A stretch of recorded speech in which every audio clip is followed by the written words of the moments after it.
is not on. There we go. Rookie mistake. We're here today to announce the historic introduction of the Puerto Rico Status Act in the United States Senate. Let that sink in for a minute.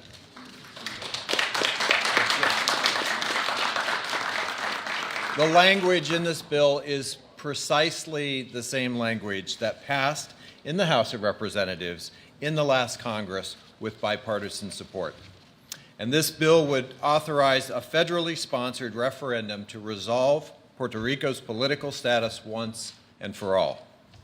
This process would allow voters in Puerto Rico to make an informed choice between statehood and independence and sovereignty in free association with the United States. I have always taken a strong interest in this issue, and in part it's because of my own home state's long and winding path to statehood. It took us 50 New Mexico statehood bills to get there, many, many decades before we finally became the 47th state of the United States. And one of my predecessors, who I look up to with great affection, New Mexico Senator Dennis Chavez, tried to pay that forward by fighting for the people of Puerto Rico. In fact, he was one of the most prominent champions in his time for democratic measures like the direct election of Puerto Rico governors. He knew all too well how the United States had sometimes treated the predominantly Hispanic population of New Mexicans like second-class citizens and sometimes even as foreigners when our state was still a territory. So Senator Chavez said that the solution for Puerto Rico's long-term future could, quote, only be met in one way, with the full knowledge that the people are American citizens and not foreigners. That means providing a democratic path forward to the American citizens who call Puerto Rico home. It's no secret that I personally strongly support Puerto Rico statehood, but all of us who care about the island's future status agree that the Puerto Rico Status Act is the best path forward for Puerto Ricans to determine their own political future. It's been more than 100 years since Puerto Rican residents became U.S. citizens. And we all know that in that time, as you can see right in front of us, well over 300,000 Puerto Ricans have served in our nation's military.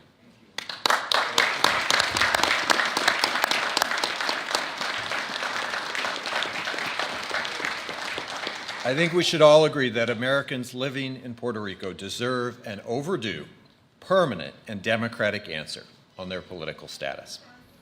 I am proud to lead this legislation along so many of my colleagues, including the ones you see here today, who you'll hear from soon.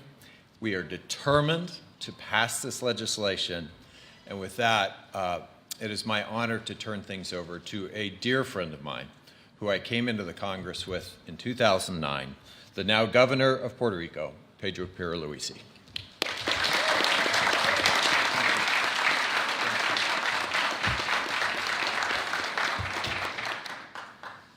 Good afternoon to all.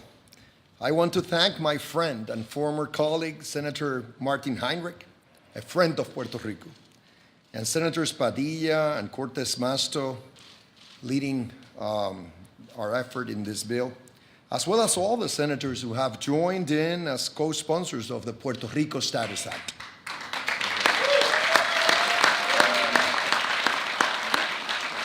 This is actually the Senate bill to resolve the Puerto Rico status issue with the highest number of original co-sponsors in history, 21 senators.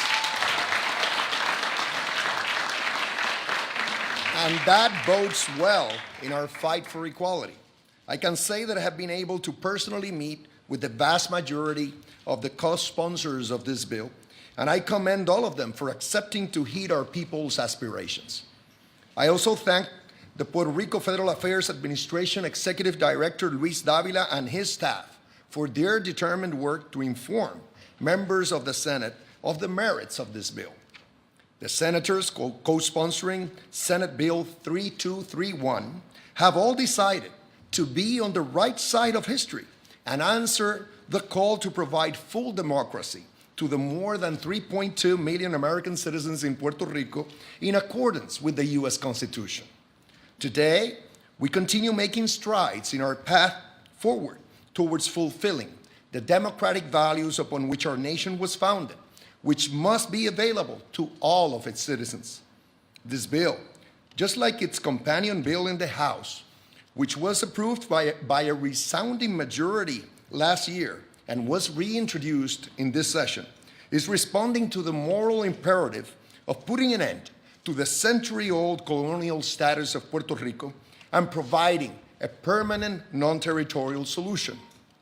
Puerto Rico's current status is unworthy of America.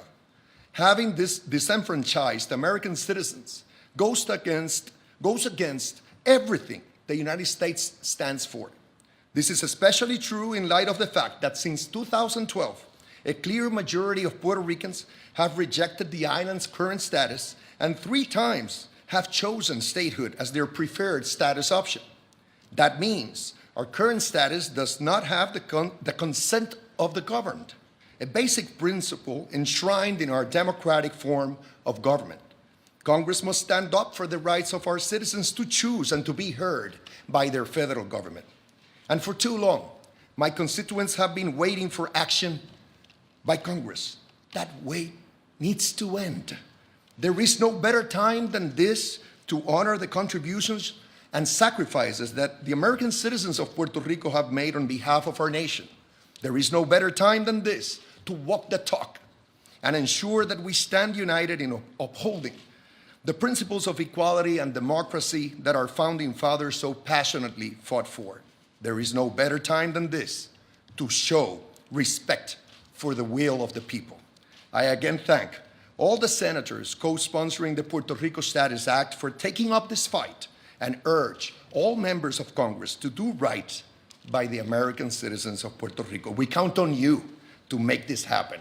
Thank you.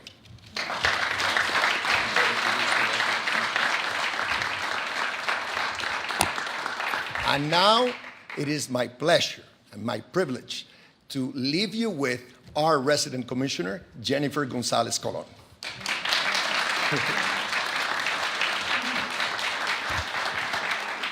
Thank you. I think it's a privilege to have the governor of Puerto Rico doing this effort, and we are united fighting for statehood. And that is a message that Republicans and Democrats should look at, that we are doing this fight because the people of Puerto Rico already decided this, not just one, twice, 3 times in a row, asking for having equality.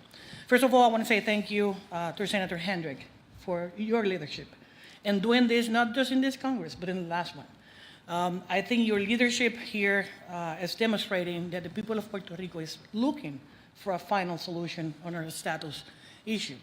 And once Congress approves a bill that would allow us to answer that question, I have no doubt that the people of Puerto Rico are going to choose statehood, as it did in the last 3 plebiscites. I want to say thank you as well to the senators that are joining this effort for being original co-sponsors. And I'm honored to represent the people of Puerto Rico in Congress.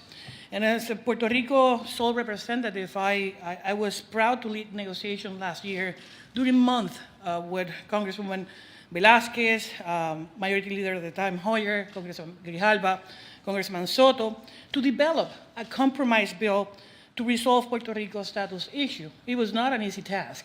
We were for a month trying to get this done. And we engaged in intense discussions to determine a path forward. Everyone has to make difficult choices and concessions during the process. And this Puerto Rico Status Act is the product of those negotiations.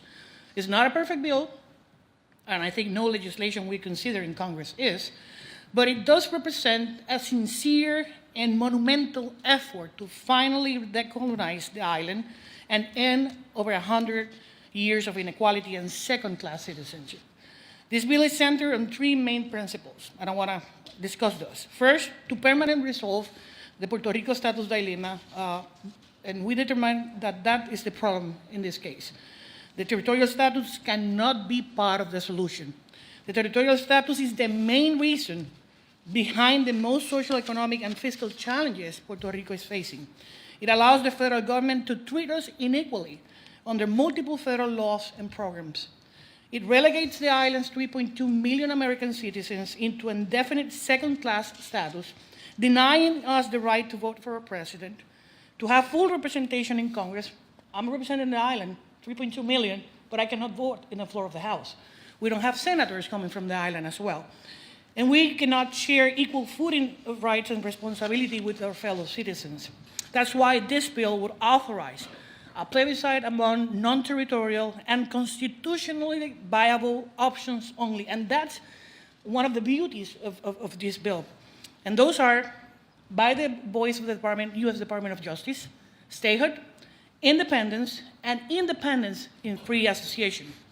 Second, we agreed that the plebiscite had to be federally binding and self-executing, establishing a mechanism to transition to implement the choice of the majority of the voters.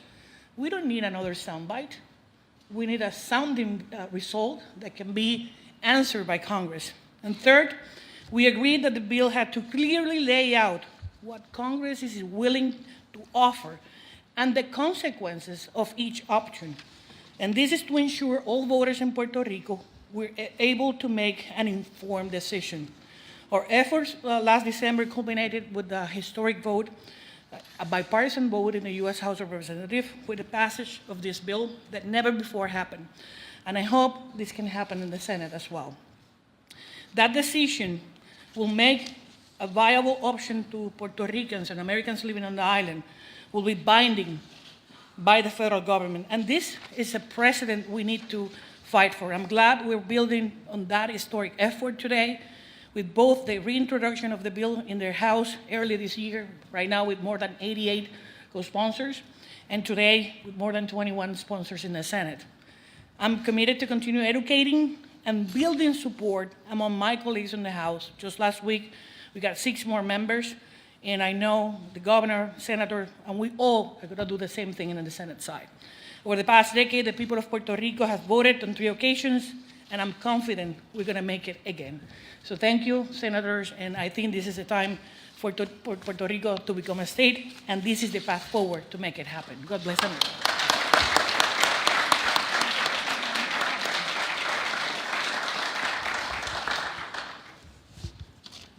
Senator Murphy. Thank you very much. So it shouldn't shock anyone that you have both of Connecticut's senators here today. There is, we are home to more than 288,000 Connecticut residents with Puerto Rican descent, the highest density of Puerto Rican heritage anywhere in the country, and we are damn proud of that in Connecticut. I want to thank the governor, thank Senator Heinrich, the resident commissioner, my colleagues for being here today for this historic introduction. This legislation, first and foremost, stands for a simple premise. The question of Puerto Rico's future, the question of Puerto Rico's status is for the people of Puerto Rico to decide, period, stop, right? That is the most important thing to say here and today. But we are also here because this constant cloud that has sat upon the island with regard to its status and its relation to the mainland has had unquestionable consequences.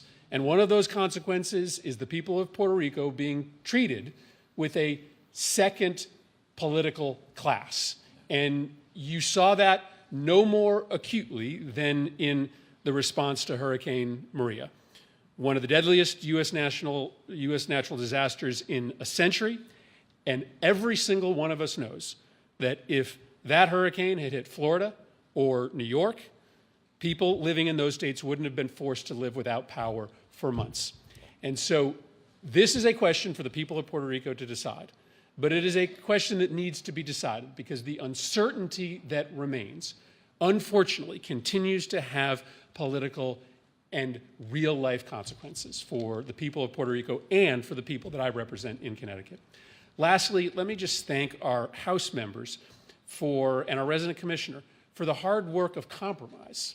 Right? It's important to reference the fact that this bill is a compromise between members of the House that sit on different sides of the question of final status, but who agree that now is the time to make that decision and to put the federal government in a position of guaranteeing that the decision of the people of Puerto Rico will end up being the immediate outcome. And so that hard work of compromise, which doesn't get done often enough in this place, is a big part of the reason that we are here, and Senator Heinrich had a lot to do with that. On behalf of the proud Puerto Rican community in Connecticut, I thank you all for making this day possible and for including me.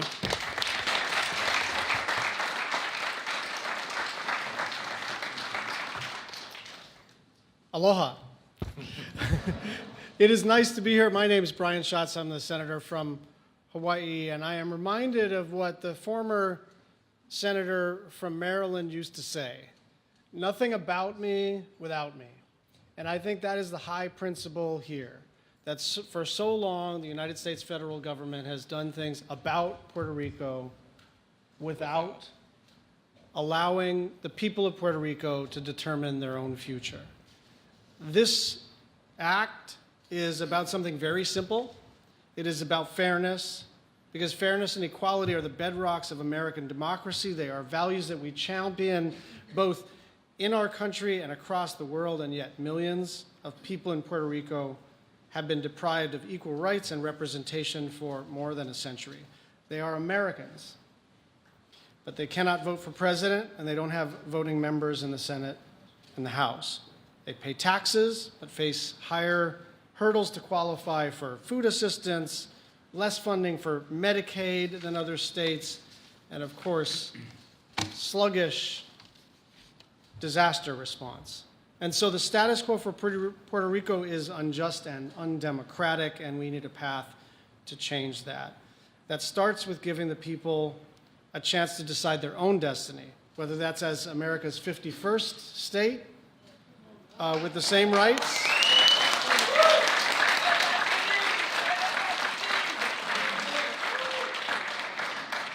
I mean, we officially don't have a preference here in the law, but or as a sovereign nation in free association, or with the United States, or as an entirely independent country able to chart its own path to its own future. That choice should be up to the people of Puerto Rico, and the Congress's job should be to execute the wishes of the people of Puerto Rico. I want to thank again my colleague Martin Heinrich for leading this effort.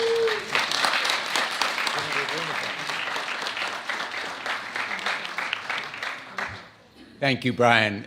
From across the other side of the United States of America, Connecticut is about as far from Hawaii as you can get. And by the way, aloha is translation for buenos dias, todos. I am so excited to be here today and to see all of you here from Puerto Rico, from the ranks of our veterans. I was very, very proud to introduce the gold medal for our Buccaneers, and I will never forget. I will never forget the joy and light in President Obama's eyes as he signed that law and awarded the gold medal to some great American veterans. Thank you to the veterans of Puerto Rico, the most decorated unit in United States Korean War history, the Buccaneers. I'm also proud to be with my great friend, Pedro Pierluisi. He and I were law enforcers together, attorneys general, back in the day. He had no gray hair, and he looks a lot younger than I do because he lives in Puerto Rico. But let me come right to the point. Some of the most wonderful days of my life I have spent in Puerto Rico with my family. Literally, with my family, all of us together in Puerto Rico, the joy and vitality, the gusto for life. The United States of America needs a state like Puerto Rico to give us more of those qualities. I've also spent, quite honestly, some of the most despairing days of my life in Puerto Rico. In the weeks after Maria, after the earthquakes. I have visited Puerto Rico after these natural disasters, and what I have seen is a failure of the United States to do justice to fellow Americans. If Puerto Rico were a state, there's no way that a president would be tossing towels instead of providing real relief to the people of Puerto Rico in the wake of natural disasters. The people of Puerto Rico need and deserve voting members in the United States Congress. And I just want to say the choice will be made by the people of Puerto Rico under this law as to what their future will be. In the great tradition of American democracy, the people of Puerto Rico should decide their own destiny. But if the choice is for statehood, I will fight for it. Good.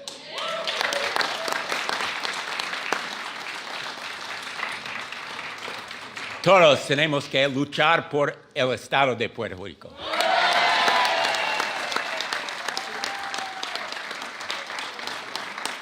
And we have an obligation to do right by the people of Puerto Rico because they are fellow Americans. Let me just say, finally, we do in Connecticut have the biggest community of Puerto Ricans per capita in the whole country. It's a small state, but we have the best Puerto Rican community in the United States mainland, and we're very proud of all of our Puerto Rican community. We have been the beneficiary of many Puerto Ricans coming to Connecticut after these natural disasters. But I'm going to be very blunt here because we're among friends. We want to enhance the island. We want to benefit the island. More jobs, better education, more health care. One reason for this plebiscite is to make sure that the United States of America does fairness and justice to the people of Puerto Rico in the aid they receive, in the federal status they have, in the benefits that they are entitled to receive. When I go to some parts of Puerto Rico that are without power in the wake of natural disasters, I say, if this happened in Connecticut, there'd be riots in the streets. It is unfair, unjust for the people of Puerto Rico to be treated as second-class citizens. Colonial status must end, and we should do it now. Thank you all. Thank you all for coming.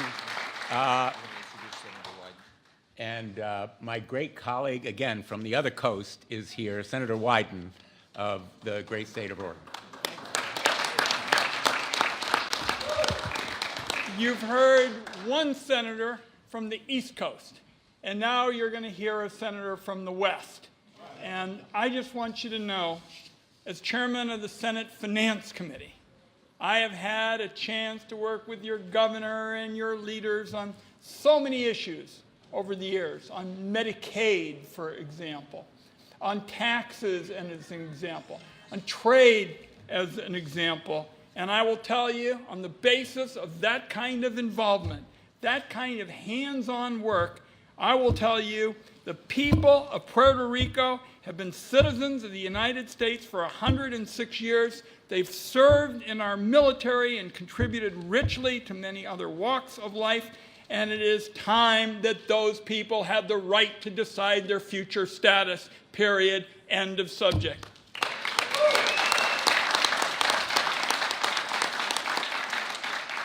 Now, there's been a series of votes, as we know, indicating that a majority of voters in Puerto Rico want statehood.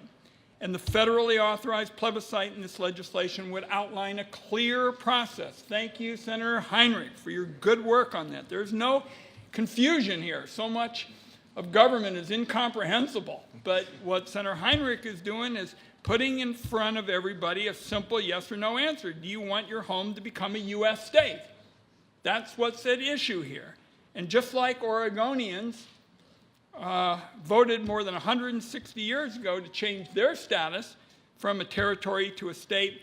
This bill designs a similar path for Puerto Rico to decide its own future. It is high time.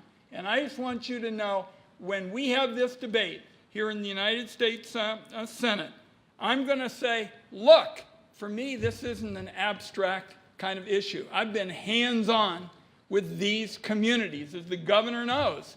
I mean, programs like Medicaid are a lifeline for elderly people and vulnerable people. And, you know, we've been throwing a lot of the kind of anti-Puerto Rico talk, you know, out as a result of these debates. They say, oh, do you know that Puerto Rico is going to be interested in only government-run health care?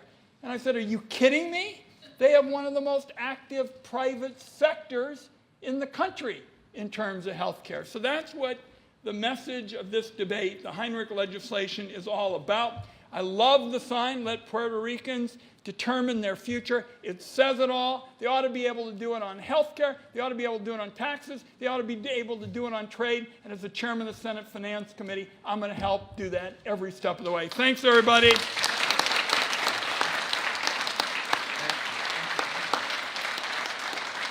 Congressman Soto. Bienvenidos. We know this moment has been over 120 years in the making.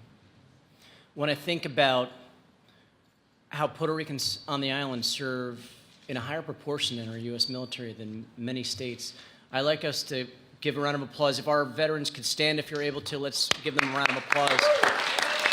We have earned this moment through sacrifice, through courage, through multiple world wars, through the Korean War, and on to today. You know, one of the things that struck me as I got to travel to Afghanistan and Iraq and other areas, you fly into a base in the middle of the desert in Kuwait and you see a Puerto Rican flag sitting there. And you're like, how did that get there? It is because of the patriotism of our people.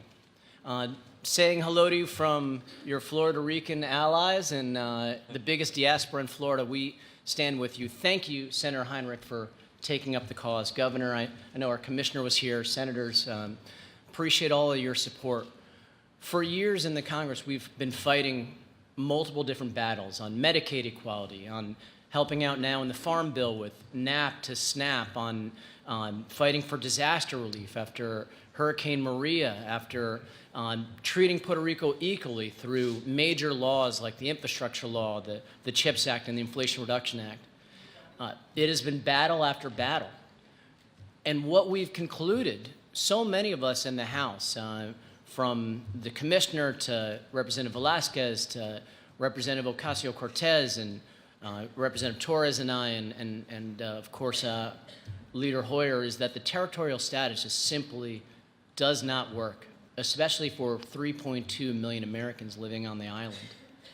And so it's time to finally come together. And that's what happened in a historic moment last term. Every time I would start a new term and we'd start working on the status issue, people are like, oh, what are you doing? It's never going to happen. It's going to take forever. This is just there's no hope. And I saw in an amazing room that Steny Hoyer hosted, folks come together to put together the Puerto Rico Status Act, which allows for an option for statehood, which is my personal preference, but it's not about me. It's about you all. To have the option of independence or independence with free association, and for it to be a binding election. And that bill not only was drafted, not only was passed out of the Natural Resource Committee, but also passed out of the House. Now the torch comes to the Senate to do its work. And I have absolute confidence in Senator Heinrich. His state knows a thing or two about the struggles to become a state and the barriers with New Mexico. How many years was it, Senator? 64 years, right? They fought to become a state. So this is not a new story. So I wish you all the best of success in the Senate. We know we saw a lot of folks here from a lot of your colleagues joining, 20 co-sponsors, right? 21, incredible. So thank you for your leadership so far. Let's give Senator Heinrich a round of applause. En español, brevemente, el pueblo de Puerto Rico gana ese momento con sacrificios, especialmente nuestros solteros y personas sirviendo en la militaria, y gracias por su servicio. Nosotros luchamos, batía por igualdad por Medicaid, igualdad por asistencia de comida, por NAP to SNAP, luchando por recuperación después de Huracán María, y es el tiempo para decir el estatus territorio no está funcionando por el beneficio del pueblo de Puerto Rico. Y nosotros tuvimos un momento muy histórico cuando Boricua en la Cámara de perspectivas diferentes hace un compromiso. Y yo creo antes de ocurre, mucha gente dice este es imposible para ocurrir, pero yo veo este compromiso del comisionero y gobernador y de representante Velázquez y Ocasio Cortez y Torres y líder Hoyer también. Y este compromiso era histórico. Este pasó la Comité de Recursos Naturales, este pasó la Cámara y este tiene 3 opciones. Mi preferencia es estadidad, pero esta no es mi decisión. Esta es la decisión del pueblo de Puerto Rico y nosotros tenemos esta opción, la opción de independencia y de asociación también. Y en ese momento, Senador Heinrich y su grupo va a tener esta responsabilidad para empujar este logro para adelante. Y gracias por todo su trabajo en ese momento. 21 co-sponsors, incluye Senator Blumenthal y usted escucha al Senator Schatz y otros. Y yo espero buena suerte y para adelante en el Senado. Gracias.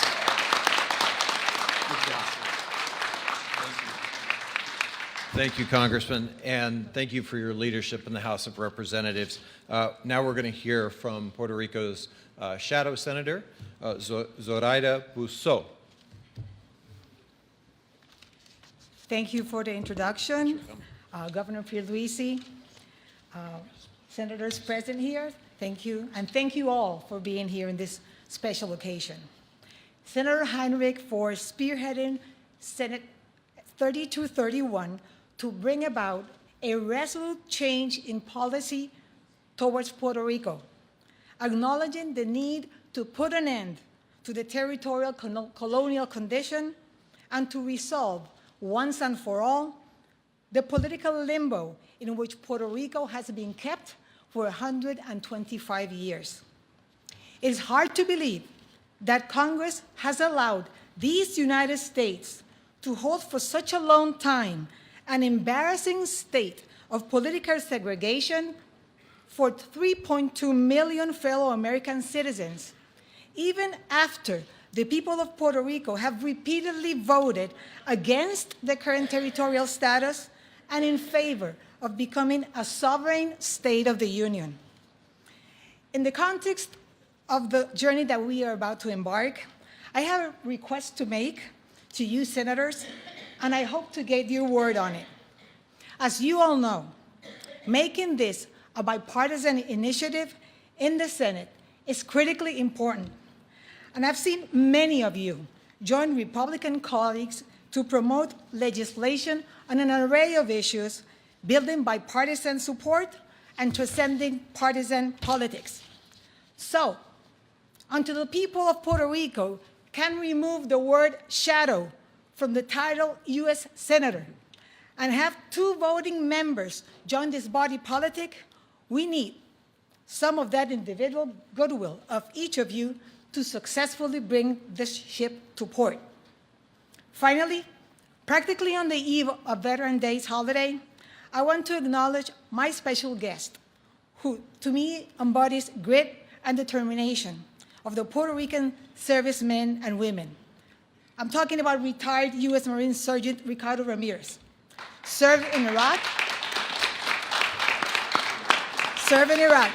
where he was seriously wounded, unfortunately losing a hand. As the war against terrorism raged in Afghanistan, he wanted to join his fellow Marines, but because of his condition, listen to this, he was required to pass for a second time basic training. He achieved what seemed impossible and ended up serving in Afghanistan. So when we think of persevering and setting our sights on an uphill endeavor, confident that we will prevail, sounds familiar? We should all remember the example set by patriots such as retired Sergeant Ricardo Ramirez and all of you guys, veterans of Puerto Rico. So let's get going. I count on you, Senator Heinrich, and your colleagues. Thanks for all that have co-sponsored, and let's go back to work. Great.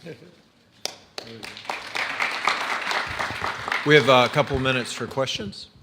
Yes, Senator, I would like to know how you overcome the opposition of Senator Chairman Machi, but I don't think that you are part of, and the reality that here you don't have any Republican senator, the leadership of that caucus has been in opposition to statehood for Puerto Rico. So as we've seen from our House colleagues, they really set the bar on this. And so we're going to continue to talk to our Republican colleagues and really everyone in the U.S. Senate until we're able to get this across the finish line.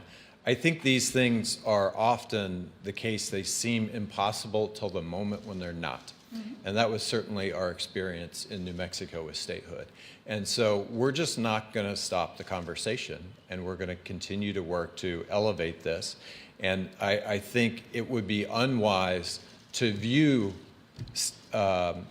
this through a partisan lens, because one of the things we've learned from previous debates around statehood in particular is that oftentimes when states come in and everyone assumes they're always going to be Republican or they're always going to be Democrat, and then the voters prove themselves to be independent. Teddy Roosevelt loved the people he served with from New Mexico. It was one of the reasons why he supported the statehood of New Mexico, but he also thought they were always going to be Republicans. And then they changed their minds. So we've seen that with Hawaii, we've seen it with Alaska, and I think this is about just being true to the will of the people. Excellent. Following up on that point, several of your colleagues said this decision is up to the people of Puerto Rico, period, full stop. I think I heard that 3 times. But some of your colleagues who are not here today, they're basically saying that Americans in the states have to choose whether they want another state before. I don't think that's ever happened before, certainly not with New Mexico. How do you overcome that specific obstacle? You overcome it with math.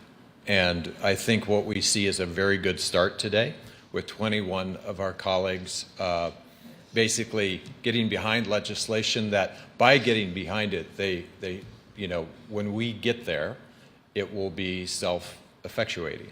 And that is how we've done this in the past with state after state, and we should endeavor to treat Puerto Rico the same. Yeah, and if I can add something which I believe is just common sense, the same process and the same rules that applied to the territories when becoming states should apply to Puerto Rico. Why would you be changing the process or the rules? To me, that's pure discrimination. Actually, I am not afraid of polling this issue in the U.S. at large. Every time this is polled, Americans, the majority of Americans in the U.S. mainland, support statehood for Puerto Rico. But that's not the process. Our Constitution simply requires a majority vote in support of the admission of a territory in each house of the Congress for statehood to happen. So even though I know that some have expressed the need for a national referendum on this issue, but actually, again, That's not fair. Actually, again, that's simply discriminating against the American citizens of Puerto Rico, and it's not right. Let's work it where we have to work it, which is in the House